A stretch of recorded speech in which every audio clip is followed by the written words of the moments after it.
Assalamualaikum warahmatullahi wabarakatuh. Waalaikumsalam. Ya, kali ini kita diskusi-diskusi santai kembali lagi ke Juara Sang Putra Channel untuk membicarakan terkait tentang persoalan kereta gantung, di mana kereta gantung saat ini sangat hangat dibicarakan di kaum milenial dan teman-teman lingkungan di Lombok Timur.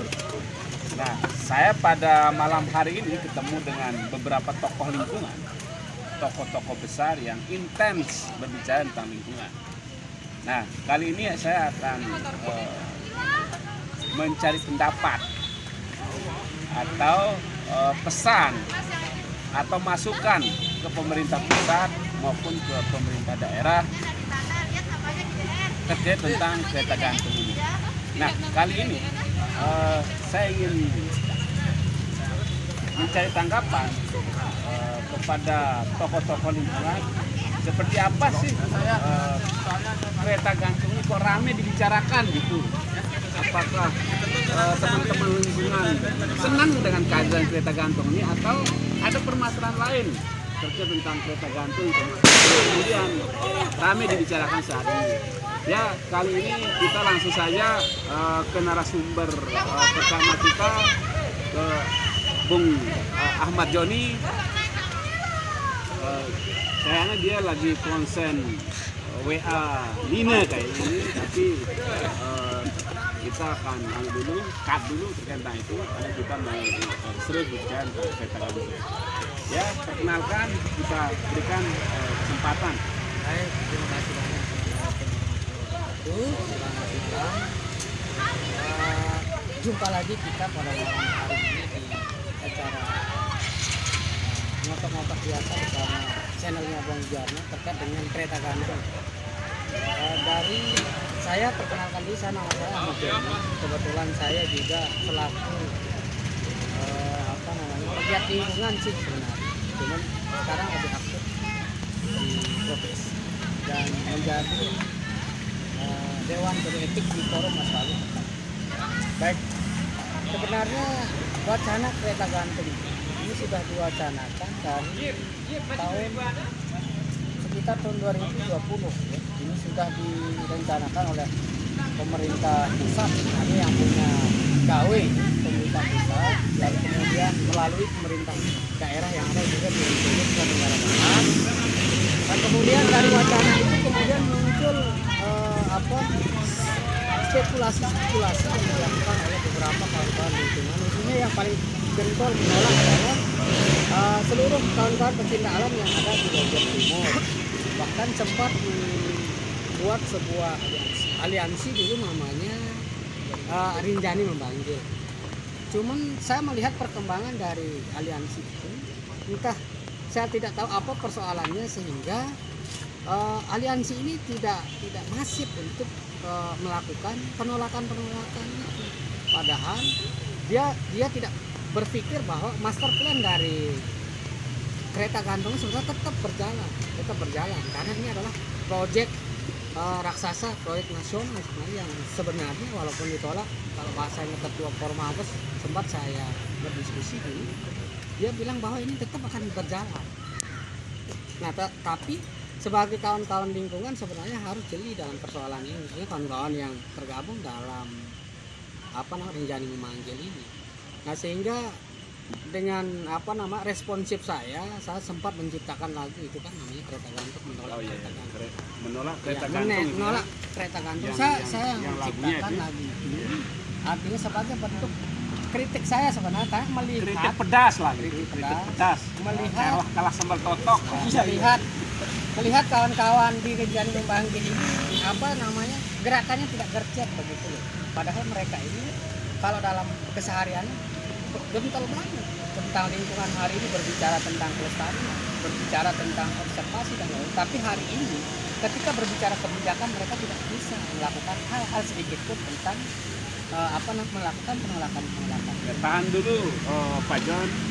Jadi menarik ini ketika kita berbicara kereta gantung, memang saya melihat dari analisisnya Bung John ini saya lihat cukup dalam dan menukik terkait tentang kereta gantung ini. Nah, tapi saya mau mencoba ke narasumber kami yang kedua, yaitu Bayu Adi Surya ya, bukan Surya 12 ya, ya Bayu Adi Surya. Jadi terkait tentang gerakan teman-teman lingkungan ini, apakah seperti yang disampaikan Pak John tadi bisa tergolong stuck gerakan-gerakan ini? Apakah kemudian itu diakibatkan oleh misalnya apakah masuk angin kah gitu kan, atau ada selisih dari gerakan awal sehingga gerakan ini tidak kontinu dilakukan? Ya, kita kesempatan. Baik, terima kasih. Saya sedikit menanggapi ya terkait tentang aliansi Rinjani Memanggil yang sudah kita buat beberapa tahun lalu yang disampaikan tadi oleh Ahmad Joni. Di sana memang kami itu berfokus terhadap isu kereta gantung ini. Kajian-kajian yang kita lakukan untuk bentuk penolakan. Kalau bicara penolakan di kereta gantung ini tentunya kita menolak. Kenapa harus menolak? Karena berbicara tataran proyek besar ini, tentunya SDM kita tidak mendukung tataran ini. Siapa yang akan menggunakan besok dalam operasiannya, kita katakan apabila AMDAL itu sudah selesai. Nah, sehingga teman aliansi Rinjani Memanggil pada saat itu karena berimbas Covid dulu di 2020 awal. Nah, ini dia stuck, dia tidak masuk angin, Bang ya. Bukan masuk angin. Bukan. Cuman tidak ada kemudian analisis yang dilakukan untuk penguatan bagaimana penolakan. Karena apabila AMDAL ini akan tuntas besok, kan ini AMDAL ini persiapan ya, belum tuntas AMDAL-nya oleh pihak pusat atau PUPR provinsi ini yang gagal. Kalau saya baca di Insight Lombok itu, nah maka AMDAL ini hanya bisa digagalkan oleh AMDAL yang kita lakukan perbandingannya. Iya, tidak bisa. Harus ada perbandingan. Harus ada yang kita lakukan. Tidak bisa kemudian AMDAL ini sudah clear misalkan dari pihak pusat untuk bagaimana proyek ini akan segera dieksekusi. Itu tidak bisa kita lakukan penolakan dengan dengan kajian-kajian yang kurang matang. Sebentar dulu ya, terkait tentang adanya penolakan misalnya.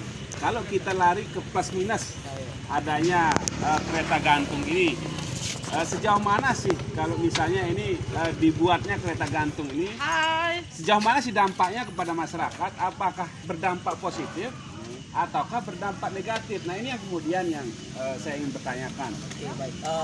Berarti saya menangkap ini, Bang, kita berbicara persoalan ekonomi larinya ya. Ya. Artinya pemanfaatan atau manfaat Ya, terhadap perlu kita melihat dampak plus minus juga di sini gitu. Artinya manfaat ketika ini bisa berjalan, ini bisa tereksekusi, ini bisa terrealisasikan. Nah, manfaat apa yang kemudian bisa diambil atau hikmahnya kepada masyarakat lingkar Rinjani atau khususnya di Karangsidemen ini? Kalau kita berbicara tataran pemanfaatan, Bang, contoh konkret misal kita katakan TNGR hari ini. TNGR ini sudah berada di Lombok ini sudah sangat lama, Bang, dan beberapa jalur itu hampir berapa kabupaten itu kena TNGR. Tetapi imbas dari keberadaan TNGR ini yang tidak jelas, manfaat terhadap masyarakat ini tidak jelas. Oke lah kita katakan kemudian jasa porter, kemudian jasa guide dan lain sebagainya, itu hanya saja berapa persentase dari pendapatan yang sebenarnya didapatkan. Artinya perlu melihat manfaat dan kemanfaatan. Iya betul. Oke. Ini dia. Nah, okay. kalau seandainya apa yang saya sampaikan tadi, kalau seandainya ini terrealisasi, maka manfaat apa saya katakan ini tidak terlalu besar manfaat terhadap masyarakat, karena pertama disampaikan tadi bahwa SDM yang digunakan adalah bukan kita tidak paham hal itu, Bang. Pasti orang-orang luar yang akan didatangkan. Nah, hanya saja mungkin manfaat kita mungkin ya tidak terlalu berperan, artinya tidak menerima manfaat yang jelas dengan keberadaan ini. Ya, oke, saya bisa tarik teman-teman yang di luar sana. Jadi analisis dari ketua ini, saya bisa menarik sedikit antara manfaat dan kemanfaatan. Nah, sekarang saya sedikit aja ke Bang John saat ini terkait tentang plus minus. Ya, seperti apa sih plus minus dari terbentuknya kereta gantung ini? Apakah minusnya lebih tinggi ketika dibangun, ataukah juga plusnya lebih tinggi ketika dibangun? Artinya kebermanfaatannya. Kalau berbicara kebermanfaatan, apapun nama proyek, apapun dalam perubahan itu pasti ada plus minus ya, Pak Moderator ya, Pak Zuhana Saputra. Tetapi di posisi kereta gantung ini, karena rata-rata ini kawan-kawan ini kan kajian-kajian ini kita masih lemah. Ketika ketika kita berbicara misalnya ini minusnya lebih besar, ini kan belum terlaksana. Nah, tetapi kalau saya melihat kalau berbicara karena hari ini adalah NTB dalam pasca dia bagaimana ya untuk lebih dalam bidang kemajuannya ini, khususnya ini di pengelolaan sumber daya alam yang kita miliki hari ini, saya pikir tidak terlalu jauh minusnya Pak Noel. Tetapi paling tidak dengan adanya kereta gantung ini juga dia akan berdampak positifnya juga sebenarnya ada. Di mana adanya adalah kemajuan daripada misalnya daerah kita. Hari ini mungkin oke lah kalau di luar dari misalnya kapasitas teman-teman yang cinta lingkungan yang misalnya sebagai gaet-gaet, tetapi di satu sisi masyarakat yang lain-lain juga bisa dia kebermanfaat daripada kereta gantung ini sendiri. Tapi artinya banyak yang akan dirugikan ketika kereta gantung ini akan dibangun. Kalau misalnya dirugikan juga sih enggak terlalu banyak kalau menurut saya. Tetapi paling tidak dari persoalan ini teman-teman yang misalnya hari ini aktif dalam lingkungan, paling tidak gercep dia dalam misalnya bersikap. Gercep bersikap, jangan terdiam kemudian dengan adanya hal-hal seperti ini. Sehingga betul total dia ketika berbicara tentang bagaimana pelestarian lingkungan dan lain-lain. Karena tetap saya mengatakan bahwa ketika kita berbicara minusnya, kita belum tahu. Rata-rata teman-teman ini belum memiliki kajian yang pas tentang misalnya negatif daripada kerusakan lingkungannya seperti apa. Lalu kemudian flora fauna, kalau bahasanya kawan-kawan seperti apakah dengan ada kereta gantung ini flora fauna ini akan terbang ke tidak lagi ke ada Rinjani. Padahal hari ini berani saya mengatakan kawan-kawan lingkungan hari ini belum mampu membuktikan dengan data misalnya apa-apa flora fauna yang ada di sekitaran Rinjani. Ini yang jadi soal. Oke, tahan dulu. Saya kira itu diskusi kita, ngotok-ngotok kita pada malam hari ini. Karena saya bisa menarik bahwa dalam melakukan penolakan maupun gerakan, di sini adalah butuh ada perbandingan data. Itu yang dilakukan oleh teman-teman lingkungan. Perlu ada gerakan-gerakan lain sehingga analisis data perbandingan ini bisa untuk kemudian sebagai perlawanan teman-teman. Artinya gerakan ini tidak bukan gerakan nekat gitu. Karena gerakan tanpa data ini nekat artinya kan. Ya. Saya tambahkan sedikit Bang No, ya. kalau bisa. Coba ada tambahan sedikit ini dari pakar pergerakan kita Pepi Saputra. Seharusnya proyek kereta lingkungan kereta gantung ini gitu kan harus melakukan riset, itu yang pertama. Nah, risetnya itu seperti apa? Nah, apabila yang dikatakan tadi ada variabel interpening atau variabel pembanding gitu kan, di sini perlu diterapkan juga gitu kan pengaruh secara parsial baik terhadap gaet maupun secara lingkungan yang ada environmental gitu.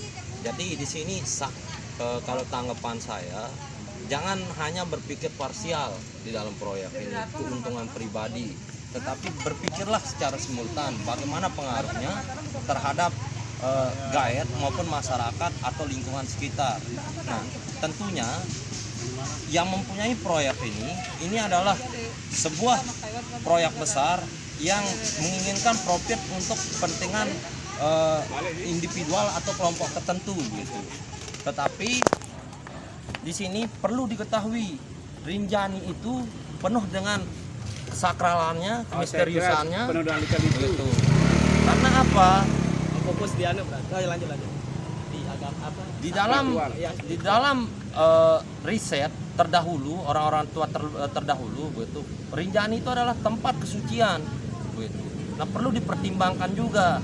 Nah, tentunya dia melakukan yang individu atau kelompok yang memiliki proyek ini seharusnya melakukan sebuah metodologi penelitian begitu dengan data-data yang dikumpulkan di lapangan. Mungkin itu saja dari saya, Pepi Saputra MSAK. Sekian dan terima kasih. Assalamualaikum warahmatullahi wabarakatuh. Salam pembebasan. Oke, terima kasih. Itu dari narasumber kita, tokoh-tokoh lingkungan. Itu aja dulu. Demikian ngotok-ngotok kita. Jangan lupa like and subscribe agar channel kami terus berkembang dan berbuah. Assalamualaikum warahmatullahi wabarakatuh.